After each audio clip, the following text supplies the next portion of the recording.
আপনাদের মাঝে বক্তব্য নিয়ে আসছেন।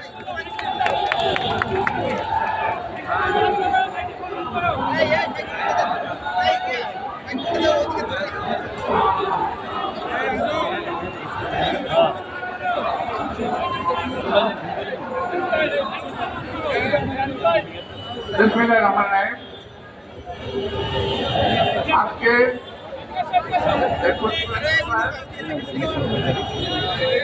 সভাপতি উপস্থিত প্রধান অতিথি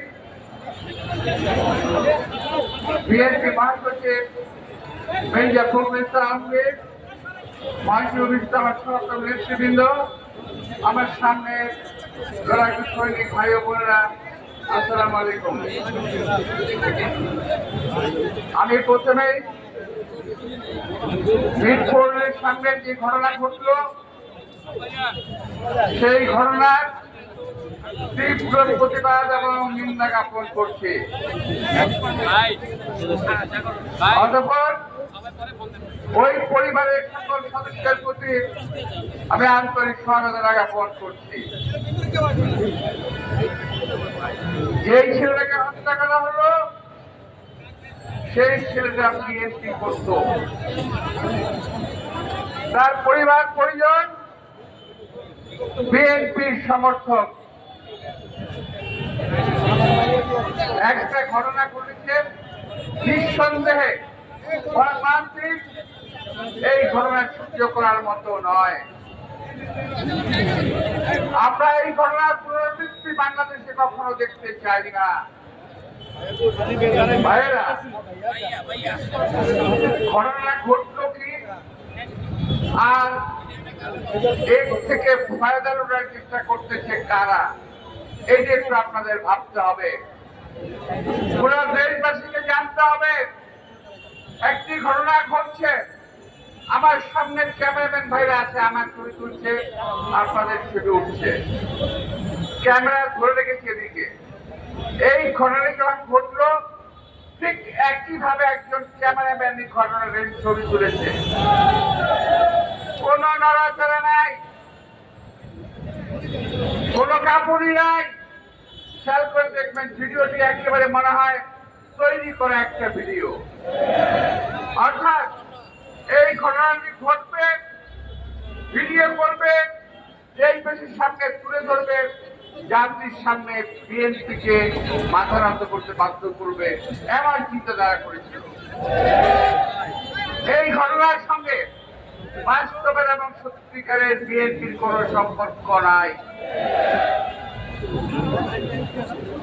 আমার কাছে একটা ছবি আছে, আমি দেখাতে পারবো না এই মুহূর্তে। যিনি ধরা পড়েছে মাহির নাকি একটা ছেলে, এই ছেলের সঙ্গে এনসিপি নেতৃবৃন্দের ছবি আছে। আমি দেখাতে পারি, আমি চ্যালেঞ্জ করে বলতে পারি এই ছেলের সঙ্গে ছবি আছে, ওদের সঙ্গে যে ছেলে ধরা পড়েছে। বিএনপির উপরে দায় চাপিয়ে দেওয়ার চেষ্টা করছে।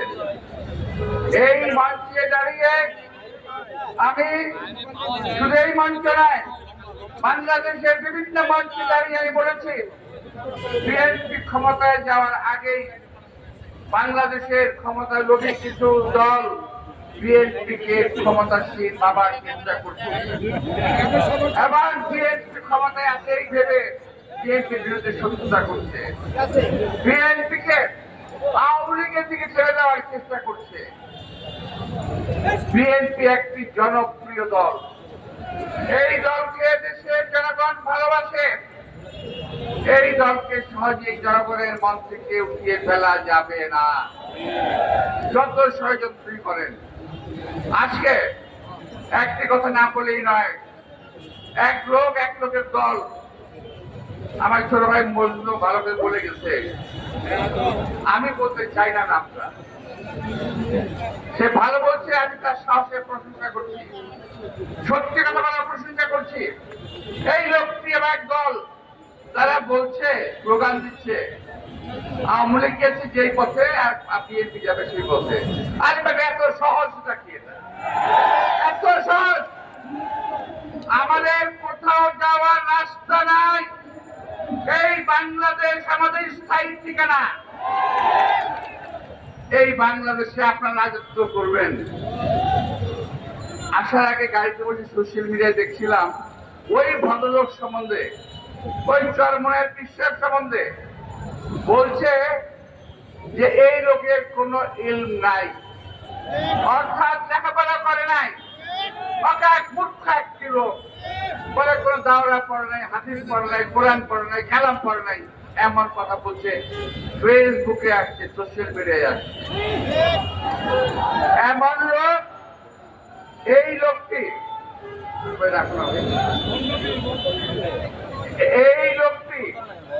এবং তার দলবল বিএনপিকে এখন সহ্য করতে পারছে না, কিন্তু আওয়ামী লীগকে দূরে ঠিকই সহ্য করতেন।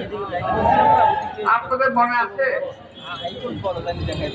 2000 আমি তো গেলেছিলাম, ওই যে শাপলা চত্বরে যে হেফাজত ইসলামের হামলা করা হয়েছিল 2013 সালে 10 তারিখ কোন এক মাসের 10ই মে হামলা করা হয়েছিল। আমার গুরুতে বলে হামলা করা হয়েছিল, আপনার মনে আছে তো? এই চরমনের বিশ্বাস কোথায় ছিলেন? উনি কি মুসলমানদের পক্ষে কিংবা তাদের পক্ষে দাঁড়িয়েছিল? দাঁড়ায় নাই। কে দাঁড়িয়েছে? বিএনপি দাঁড়িয়েছিল। সেই দিন বিএনপির পক্ষ থেকে আমি মির্জা আব্বাস ছেলে বন্ধু থাকা অবস্থার পরও আমি হেফাজত ইসলামকে জেনারেল সাপ্লাই দিয়েছিলাম, হাজার হাজার প্যাকেট খাদ্য সাপ্লাই দিয়েছিলাম। আমার পাশে আছে এবং আরো অনেক ছেলেপেলেরা মিলে পল্লী জীবনে ডুব দিয়ে খাওয়া সাপ্লাই দিয়েছি। আমরা যা বলি মুখে, যা বলি মুখে তা ধারণ করি, মুখে যা বলি মুখে তা ধারণ করি। এই উনি এখন 80,500 শেষ হয়ে গেছে। আর একটি দল যার কোন লম্বা লম্বা কথা বলা ছাড়া, সুকৌশল কারচুপি ছাড়া, সুকৌশলের চাঁদা অর্থাৎ হাতিয়া নেওয়া ছাড়া, মনে করেন হাতিয়া, এই হাতিয়া নেওয়া ছাড়া আর কোনো কাজ নাই। টাকা দিয়েছেন বসুন্ধরার কাছ থেকে, টাকা দিয়েছেন সিটি গ্রুপের কাছ থেকে, আরো কোন কোন প্রকার টাকা নেওয়া আমাদের জানা আছে, সমস্ত হিসাব হবে। গায়ের জোরে কথা বলেন, নিজের পায়ের জোর নাই, এরশাদের সময় এরশাদের কাছে ভর করেন, আওয়ামী লীগের সময় আওয়ামী লীগের কাছে ভর করেন, বিএনপির সময় বিএনপির কাছে ভর করেন, লম্বা লম্বা কথা বলেন। এখন হয়েছে কি জানেন? বিএনপি একমাত্র মাথা ব্যথা।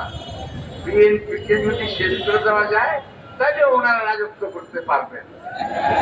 আরে ভাই, তারেক রহমান সম্পর্কে, আমাদের অ্যাক্টিং চেয়ারম্যান সম্পর্কে আপনার কাছে কথা বলেছেন? একজন বলেছেন তারেক রহমান সাহেবের কোমর ভেঙে দেওয়া হয়েছিল 11টার সময়। বাস্তব সত্যি, অত্যাচার করে আমাদের এই নেতার কোমর ভেঙে দেওয়া হয়নি, শুধু ওনাকে জীবনের ঝুঁকির মধ্যে ফেলে দেওয়া হয়েছিল। চিকিৎসার জন্য তাকে বিদেশে যেতে হয়েছে, তার সম্পর্কে চিৎকারে মেরে বলেন ওনার কোমর ভেঙে দেওয়া হয়েছিল। আরে ভাই, তারেক রহমান তো কোমর ভাঙছে এই দেশের জন্য, আর আপনাদের তো একটা লোমও ছিঁড়া যায় না শরীরে। আপনার শরীরে একটা লোম ছিল কেউ? তারেক রহমান। এখন ওই তারেক রহমান আপনাদের হিংসার কারণ নেই। এখন আপনারা বলেন তারেক রহমান সাহেব দেশে আসে না কেন? অনেকে বলেন উনি সময় মতো দেশে আসবেন, কেউ ওনাকে আসতে দেখতে পারবে না। তবে আজকের এই অবস্থায় আপনাদের কথার কানে মনে হচ্ছে, আমার মনে হচ্ছে তারেক রহমান সাহেবের জীবন এখন হুমকির মুখে। আপনাদের কাজ করে মনে হচ্ছে আপনারা তারেক রহমান সাহেবকে সহ্য করতে পারছেন না।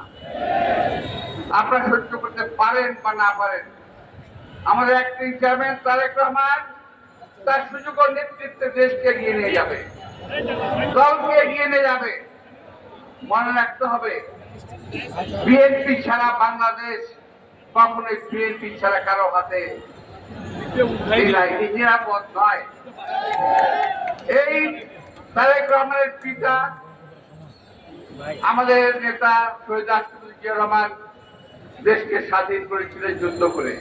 কোথায় ছিলেন চরমোনাই জামাত ইসলাম সাহেব? আপনারা লম্বা লম্বা কথা বলেন। শহীদ রাষ্ট্রপতি জিয়া রহমান দেশকে বহুদলীয় গণতন্ত্র দিয়েছেন। দেশকে খালেদা জিয়া এই দেশে পার্লামেন্টারি গণতন্ত্র দিয়েছেন। সংস্কারের কথা বলেন, সংস্কারটা করি নাই। আর একটা আছে যে কিভাবে বাংলাদেশ চিলড্রেন্স পার্টি, হ্যাঁ এত এতই জেনে না। তো এই চিলড্রেন্স পার্টির অনেকে এখন তারেক রহমানের সাথে কথা বলেন, জিয়া রহমানের সাথে কথা বলেন। আরে ভাই, তোর দাদাও তো দাদা জিয়া রহমান, কার সম্বন্ধে কি কথা বলে না? এখন এই সমস্ত লোকের কথাবার্তা শুনে আমাদের বিভ্রান্ত হওয়ার কোন কারণ নাই।